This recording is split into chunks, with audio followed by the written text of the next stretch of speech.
तो गाइस कैसे हैं आप सब, उम्मीद करते हैं अच्छे होंगे। हम हैं अपने गांव में और जा रहे हैं आम खाने अपने बगीचा।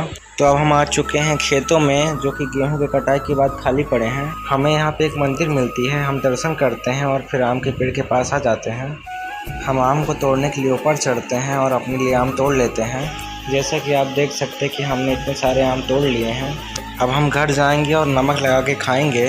अगर आपको भी खाना है आम तो आ जाओ मेरे पास। मन मोह लेके इसकी खुशबू, ये चीज़ इतनी शानदार। अगर आपको हमारी वीडियो पसंद आए तो कर देना सब्सक्राइब। आपके सपोर्ट की बिना हम क्या ही हैं भाई। वीडियो पसंद आए तो सपोर्ट करो गाइस, आपके सपोर्ट की मुझे बहुत ज़रूरत है, ताकि ऐसे ही ब्लॉग से रिलेटेड वीडियो मैं लाता रहूँ। Thank you so much guys.